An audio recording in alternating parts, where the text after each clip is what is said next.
Woof. Okay, so here we go. New DevBlog. Released today on May 18th regarding changes to test ships for closed test 12.4. So let's dive into this. Based on testing results, we're applying changes to Asturias, Cataluna, Andalusia, Castilla, Schill. So these first ones look like the Spanish cruisers, I think. Yeah, Spanish cruisers. But the Schill, the Novosibirsk, the Halford, the West Virginia 44, Devastation, Jäger, Muavenet, stored Grom split. So that's your other DD line there. S1, L20, and K1. Those Russian subs. I can't remember. I think so. I think it is. As well as unique upgrades for Petro and Manfred von Richthofen. Oh, so they made some changes to those. Okay. For readability, similar changes across different ships have been moved under the spoiler. So, okay, that's a neat little touch. I got no problem with that. So, we've removed the bonuses to AP shell penetration and damage when using burst fire on Spanish cruisers, as well as reduced its reload time. Thanks to this, players will be able to deal damage more evenly throughout the battle. So, okay, so what that means then is instead of completely relying on the gimmick, which was to, use your detection to pop up not far off and unleash an ungodly barrage of AP with your really good pen, now they're a little less reliant on the gimmick and just on normal firing of the guns, and that's can only be a good thing, the best I can tell. So I'm pretty sure that's got to be a fairly good thing. Let's look at the changes real quick. So tier 7 to tier 10, the burst fire bonuses to AP shell pen and damage have been removed. So you still got the burst fire, you just don't get the improved AP pen and damage. Okay. That's nice. So, but let's see, the burst fire cooldown time is reduced on all of these ships by quite a bit, by almost 20 seconds here, by 15 seconds there, and then slightly on tier 9 and 10. So, okay.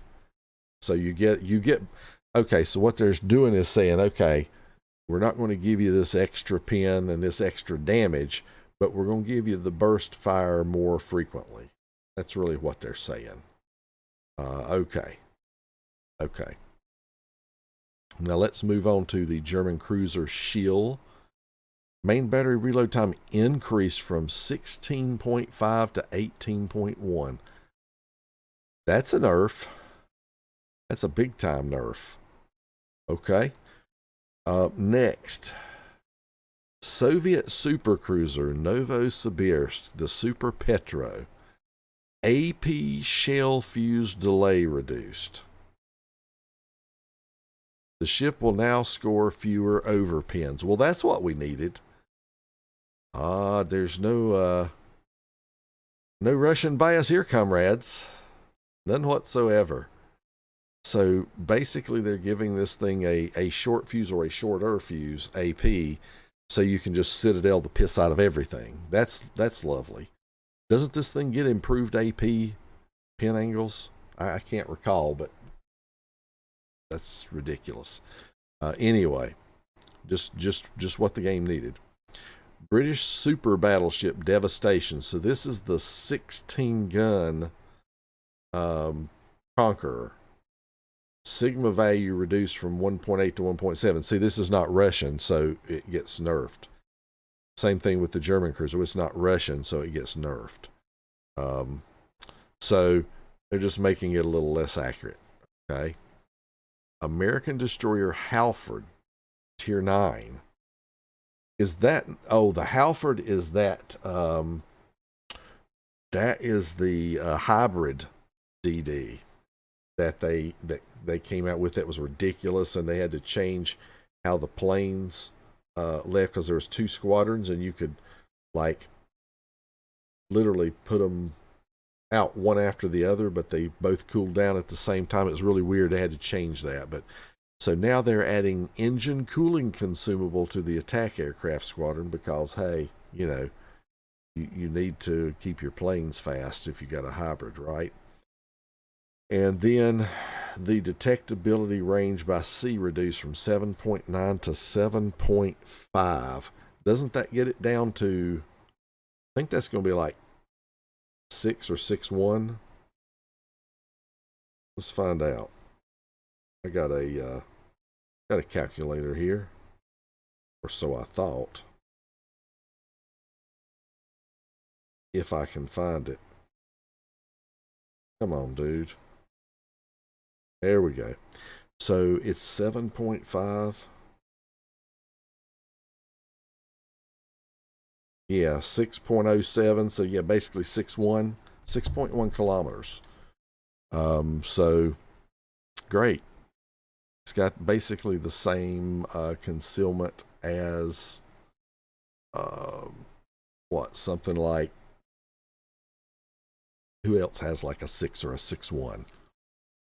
Something like Halland or the British DD at tier 10, those type things. But anyway, okay, let's go on to the next one.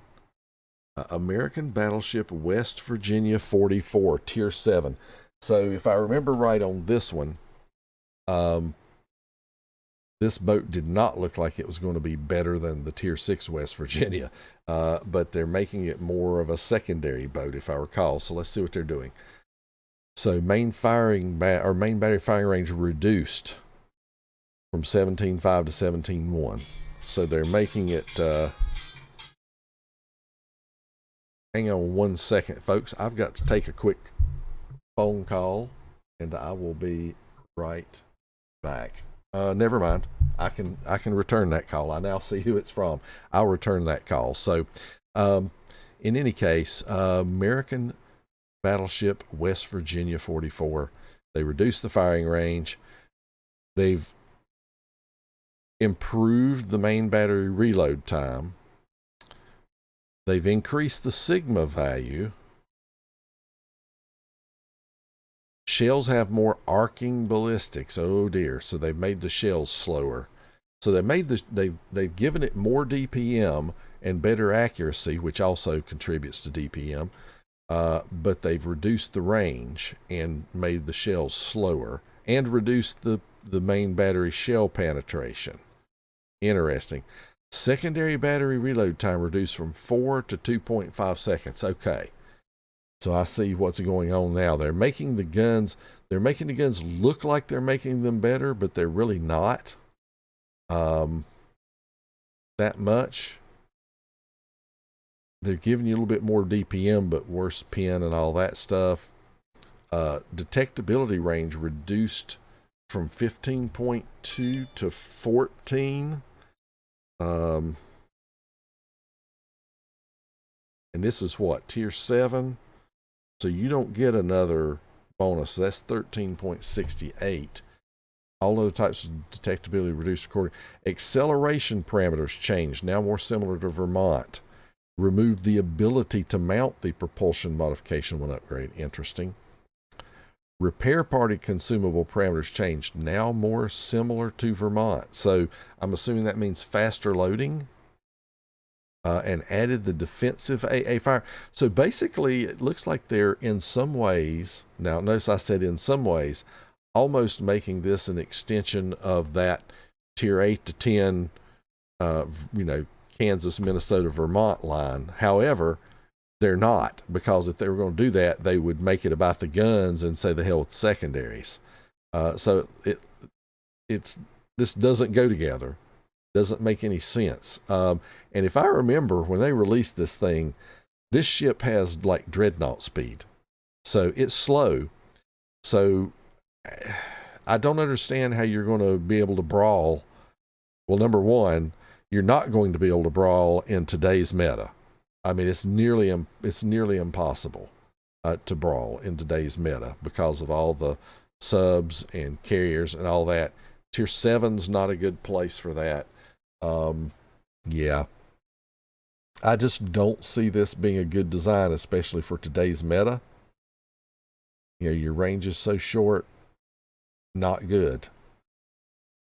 It's nice that you've got the propulsion, you know, the acceleration and all that stuff, and the better, you know, the better survivability with the reload. But again, who wants to brawl?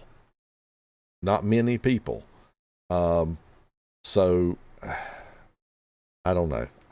They need some different changes. If they want to make it like, you know, it's fine. If you want to make it like an extension of that line, then give the guns longer range and good Sigma and pin for the tier, and just do that with it, and not worry about the secondaries. Yeah, go ahead and give it that. I'd give it more range than 17.5 kilometers. Go ahead and give it like a 20-kilometer range, something along those lines, and or at very least 19, and give it good pin on the guns, so it is like a little mini Vermont, and give it all the characteristics of Vermont. Just do it. Either do that, or, you know, either do that or make it like a tier 7 version of the Massachusetts. That's your other option. Make it like a tier 7 version of the Massachusetts. That would be it. Give it the 8 guns. You know, the range, all this stuff here would be fine, but, you know, yeah, I would not. I'm not liking the looks of this ship. The purpose of these changes is to emphasize West Virginia 44's role as a close combat brawler and distance its gameplay from Colorado. Well, you damn sure distanced it from the Colorado, but, you know, not very far, because it's too slow that it's slow enough it can't get away from Colorado. To achieve this, her concealment, maneuverability, and survivability has been improved, as well as the air defense and secondary battery firing rate. At the same time, the effectiveness of the main battery at long distances was decreased by reducing the firing range and changing the parameters of ballistics and armor pin. So, yeah. Yeah, that's a concern, the way that's set up. I don't think I'm going to be liking that ship. Who knows, though? We'll see. It's still in testing. There's still time for something good to happen. So let's move on to European Destroyer Jäger, Tier 9. Maximum torpedo damage reduced from 10,700 to 7,533. That's a gigantic nerf bat. I mean, that's like a 25% nerf bat on the torps, or pretty close to it. Very close to it. Geez, maybe more than that. And I mean, I don't know. I haven't played the Jäger. I do recall it having a lot of torps that reloaded pretty fast. So perhaps the testing initially indicated that it was too strong there. So, okay. European Destroyer Muavenet Tier 5. Now, these are the European DD lines. Let's see what they're doing to these now. Increasing the torpedo range from 6 to 7 kilometers. So a little bit of a buff. Detectability range by air increase. So here's that air detectability range getting increased. European Destroyer stored at Tier 6. Torpedo range increase from 6 to 7.5. European Destroyer Grom at Tier 7. Torp range increase from 6 to 7.5. Detectability range by sea. By sea increased from 7 to 7.21 kilometers. So that's at Tier 7. That means you can only get that thing down to like 6.5. Okay. And then we have European Destroyer Split at Tier 8. Detectability range by sea reduced from 8.9 to 8.5. Wow, 8.5. What is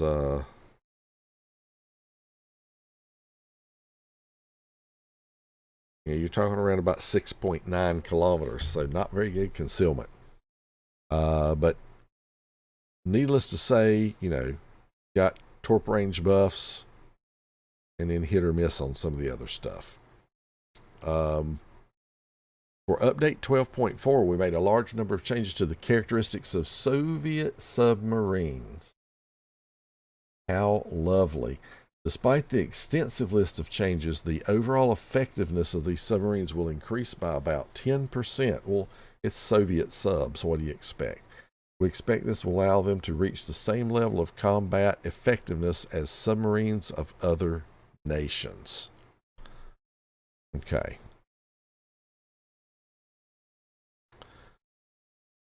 Oh, I dread reading this, but we're going to have to read it. Let's see what we're submarine, the Soviet sub S1 tier 6.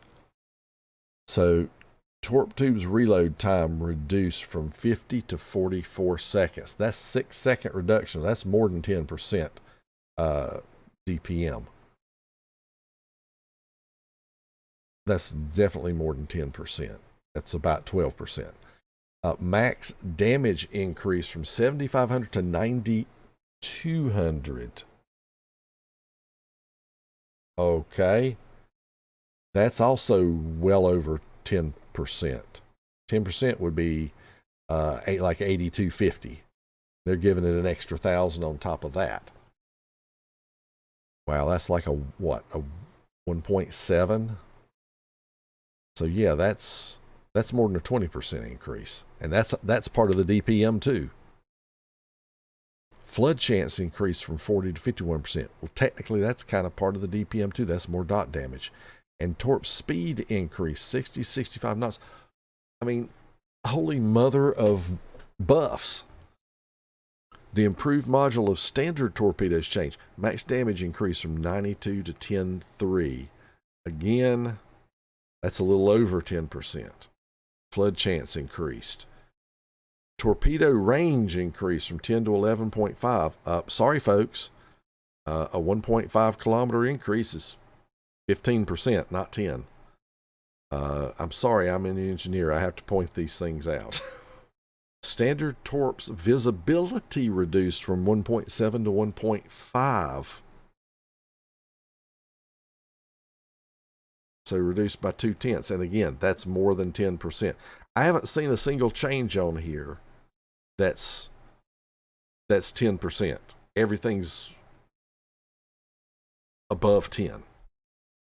So I don't know what they mean by 10%. So they're saying if we change them by 15%, they're going to be 10% more effective. I don't know. I don't know what they're saying. But those changes are all more than 10%. Let's see what this one is. L20 at tier 8. 50 to 44 seconds. Again, more than a 10% change. Max damage 8,800 to 10.3. Flood chance 49 to 58. Again, way over a 10% change. Torp speed increase from 65 to 69 knots.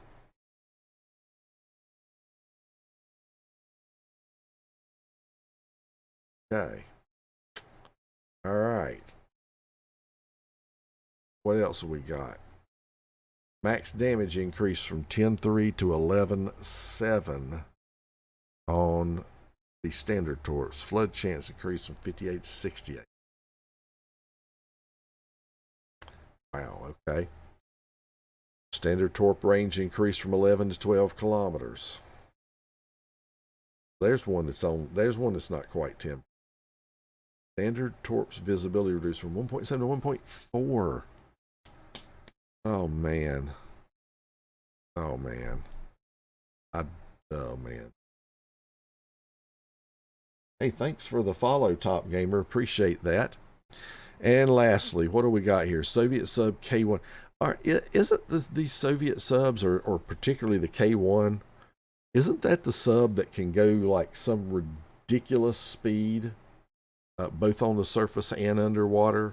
Aren't they ridiculous? I mean, of course, they're Soviet. Why wouldn't they be? But yeah, no Soviet bias here. Torp tubes reload time reduced from 48 to 43 seconds. Max damage increased from 9,800 to 11.7. Flood chance increased from 55 to 68%. Okay. All of these over 10% so far. Torp speed increased from 69 to 72 knots.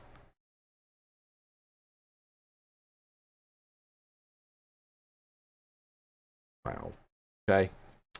Max damage, flood chance, again on standard torps. Standard torpedo range increased from 12 to 13.5 kilometers. Again, more than 10%. Visibility reduced from 1.8 to 1.5. So,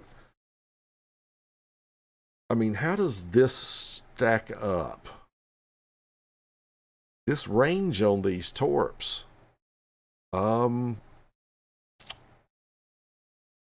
tier 10, really there's only like, okay, Gearing has longer range torps, but they don't go 72 knots unless you buff them.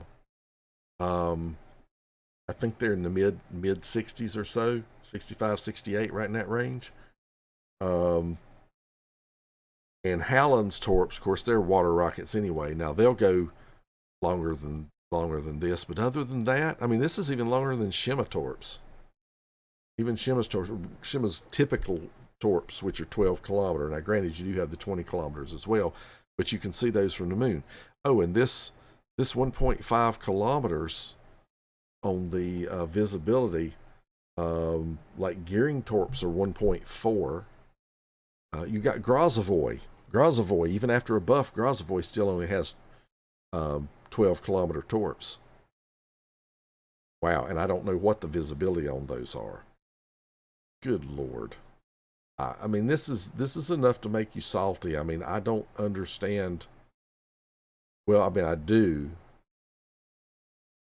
They want to entice people to play these things so that their investment they put in making them is not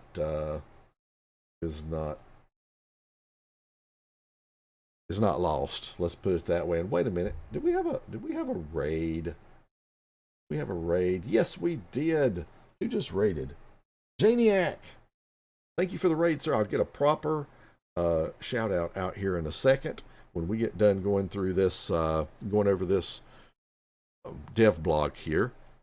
We're near the end of it though. So unique upgrade for Petropavlovsk. We got an AP shell damage bonus increase from 7.5 to 10. So that's a buff. And the bonus to maximum shell dispersion of the main battery shells increased from 7 to 10. Bonus to the maximum dispersion.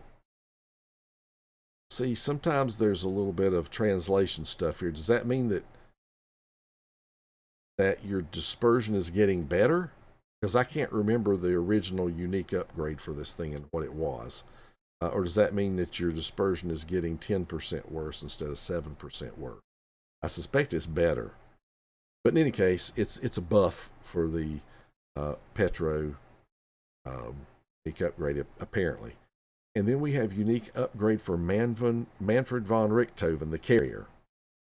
The concept of this upgrade has been changed. Now it will strengthen and make torpedo bombers more convenient to use, which will allow them to be used even more effectively against maneuverable targets. Wonderful. Well, what do we get here?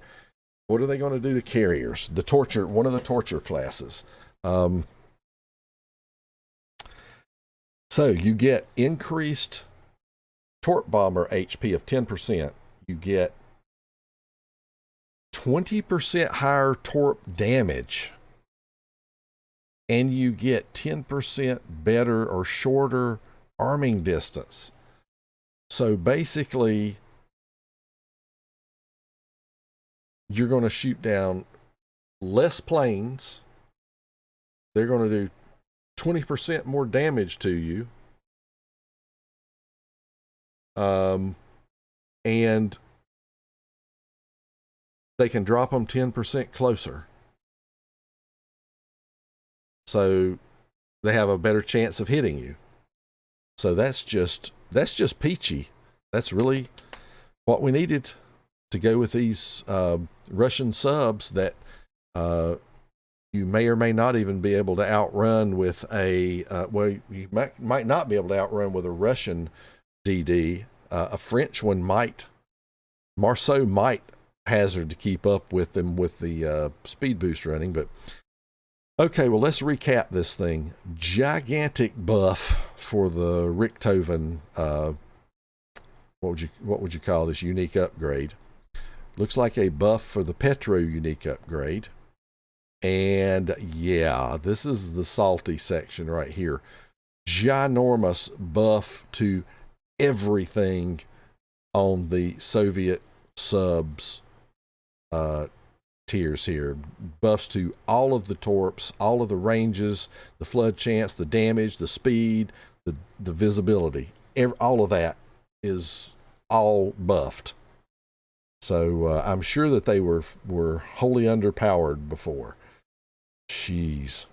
The European DDs, for the most part, it looks like they got some torpedo range buffs, and from the tier 5, 6, 7, and 8.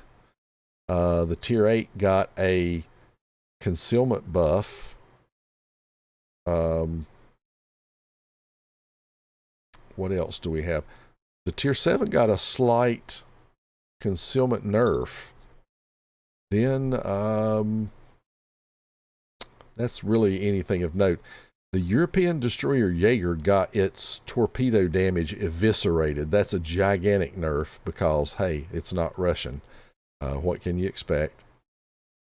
The American battleship West Virginia, I do not like the direction they're going in this. They either need to commit for the West Virginia to be, if they're wanting to make this an extension of a line, if you want it to be like the Vermont and give it Vermont characteristics, then give it gun characteristics similar to the Vermont or to this line. You know, give it better range and decent accuracy and decent pin. And forget about the secondaries. If you want it to be a secondary ship, which is going to be like the Massachusetts, like a lower tier version of the Massachusetts, then okay, I'm fine with you nerfing the guns and everything, but give it a little bit of speed. You know, you can't brawl in a ship that goes 22 knots or whatever this thing is. It's too slow. American destroyer Halford, tier 9. So basically they're buffing the planes and they're buffing the concealment. Then you got the super battleship Devastation for the Brits. They are slightly nerfing the accuracy of the guns.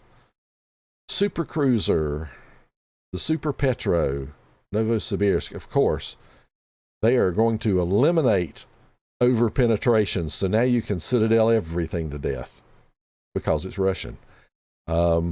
Next is the German cruiser Schill. It's a nerf to the DPM because it's not Russian. And then changes to the Spanish cruisers, which for the most part I think I like because they've made it a little bit less dependent upon funny button gimmick. A little bit. So that's a good thing. So yeah, all in all, there's some stuff to be sad about in this. I mean, wow. As usual, Russian ships won big. Most everybody else lost or got maybe a small victory. So there you go. That's your overview of the of today's DevBlog from May 18th. So now let's go over to World of Warships and see if we can actually play the game. Thank you so much for watching the video. Don't forget to like and subscribe. And if you want to see notifications of future videos, just ring the bell. Until next time, Tater Dawg says, woof.